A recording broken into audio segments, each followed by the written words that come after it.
7 dice in hand. Whoa, 7 in hand. Oh, No! You want the 5? You better get over there for the 5 at least. Only skulls? Ooh. You panicked? I want to place bets once I see the roll. Yeah, no kidding. Hey there, welcome to Board Game Barrister, our local game shop in Milwaukee, Wisconsin. I'm Andy, and I'm here with Elizabeth, Nick, Glenn, and Gordon, and today we're talking Emerald Skulls, a really cool push-your-luck dice game where one player each round is going to be tumbling the dice, the rest of us are betting on the outcomes of their rolls. Let's get into it. Welcome to Emerald Skulls, a traditional goblin dice game where one player at the table is going to be our tumbler for the round, rolling the dice, and the rest of the players will be placing bets trying to predict the outcome of their roll. To get set up for our game, we're going to put the dice placement board with the big skull on it in the center of the table, and around the sides of that are going to go our 4 standard betting cards. Each player is going to grab a pair of betting markers in a color of their choice. We'll pull out our 7 dice for the game, and we're ready to get started. Our lead player is going to start us off by grabbing 3 dice and giving them a roll, but before they roll them, everybody at the table has an option to start placing bets. They're going to do that by placing their bet markers out on what they think the outcome of my turn will be. Because the bets are in real time, some players will get there first, and whoever gets there first gets to put their gem on the bottom of the stack, the next player puts theirs on top, and the bottom of the stack scores bigger. So in this case, green on the bottom would score 2 points, blue would score 1, as it says on our little payouts for this bet here. But until I've rolled those dice, that's an option for everybody else at the table. We've got 2 threes and a skull. Now here are the rules for placing dice out onto this skull. First, we've got different tiers of the skull, and we're going to start with the teeth in the lower jaw. Those are the 1s. We can place as many 1s out into the skull as we want to. Same with our upper teeth, we can place as many 2s as we want to. Once again, the 3s we can have as many of as we want to, but we can only have a total of 2 4s and a single 5. After you've made a roll and you're placing dice, all the dice you place have to go into the same level.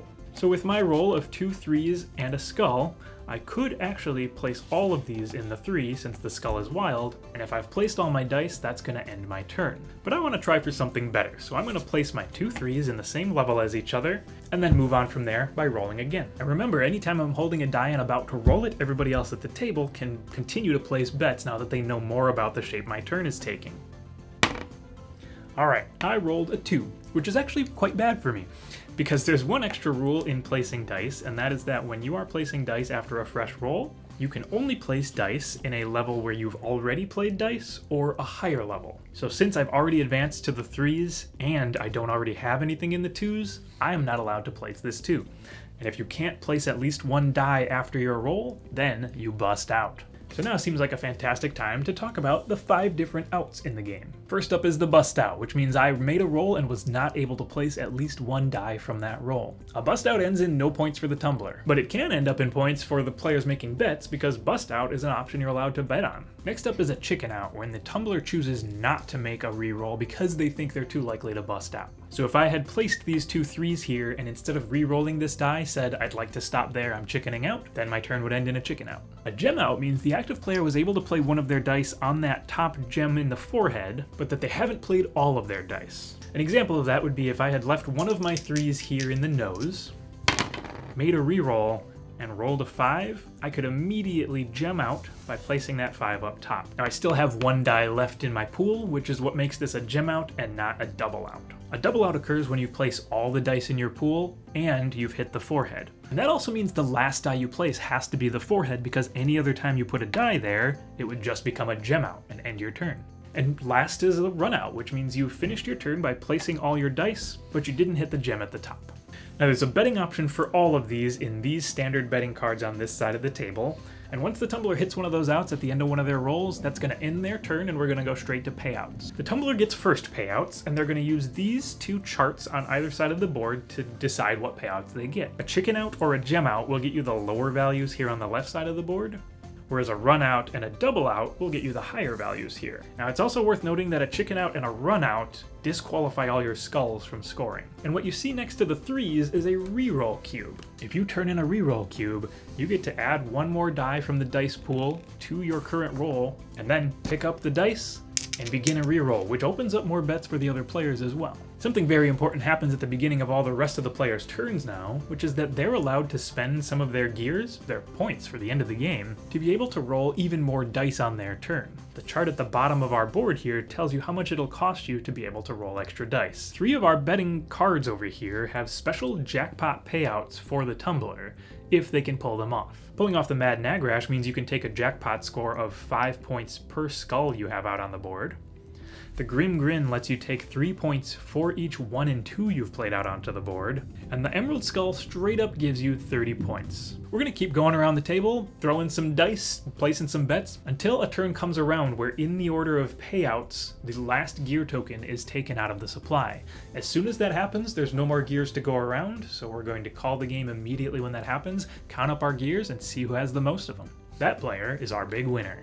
So we cracked open Emerald Skulls for the first time today, and we easily spent more time learning how to play from the rule book than actually playing. The game is great, it's elegant, it locks together, and it's fast and easy to learn, but there's a lot of intricate parts and there are many layers for how the rules interact. So as you're reading the rule book, you don't have the full picture until you come to the end. So watch our rule summary, it'll help you out a whole ton, because teaching this game is great, it's easy. The game itself locks together and is a ton of fun, and understanding those layers, the rulebook has to do a lot of work to get you there.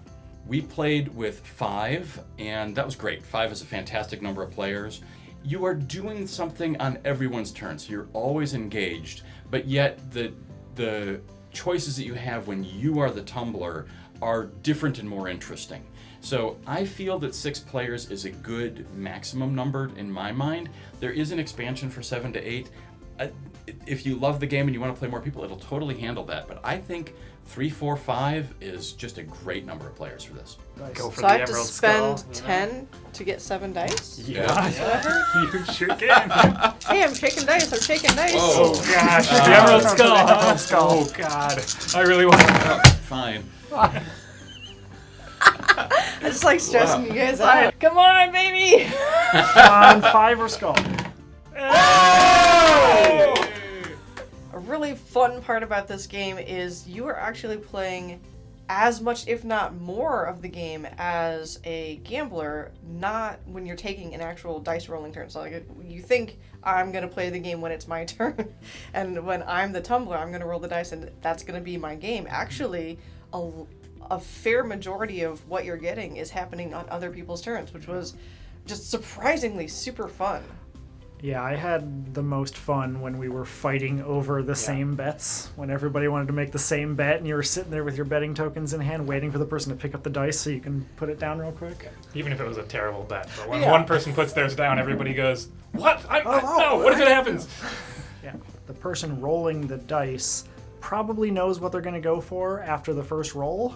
Like, that first roll is going to be like, I think I know what I'm going for. But where people have placed their bets is going to influence what they go for, because they may choose a different outcome if it means other people get fewer points. If you want to. Yeah, Yeah. definitely. I mean, I did that on one turn where I'm like, oh, I could do this for 12 points, or I could take less points and lock a bunch of other people out of with their bets. Oh.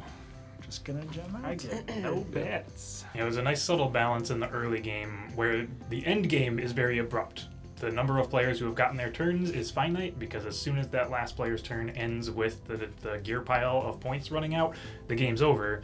But the players who got the first early turns, and therefore might end up with more turns than the other players, started with no gears and then didn't have the option to buy extra dice on those first turns. So they potentially have less high-scoring early turns because of that. Whereas the other players, if they're making good enough bets over the first 1, 2, maybe even 3 people's turns, might then have enough gears stored up from their bets to buy some good dice pools and score big on their first turn of the game, which was great. I also think that they really got the theming just like on the nose for this. It has like this very fantasy styling, but it absolutely feels like I'm, on my knees rolling craps in an alley, or I'm at like some fantastical like Dabo table with, these, malefactors who are rolling dice with me. I think that the theme is just absolutely brilliant. We played with the basic betting goals. There's a whole set of advanced betting goals. So this game can evolve and be different every time, be more complicated. There's a lot of depth in here. Really well done. I love a game with its own vernacular, where you can be sitting at a table, and once you know how to play and you've gone through a few rounds of it, you start to speak a language that nobody who walked up and started watching could ever understand. So where we're all sitting around the table going, oh, is he going to go for the grim grin? Oh, if he picks his nose, he could still go for the grim grin. And like, yeah, just so fantastic that that's what they went with, and they doubled down as hard as they could onto the kind of like grungy pirate goblin theme. Alrighty, I think that does it for Emerald Skulls. Thanks for joining us for this one. We had a fantastic time with this delightful little dice game. As always, hit that like button, leave a comment if you got one, subscribe if you want to see our videos every week when we post them, and check out our online store where you will find Emerald Skulls right now. For the time being, we appreciate you joining us this week, and we'll see you next time. Thanks.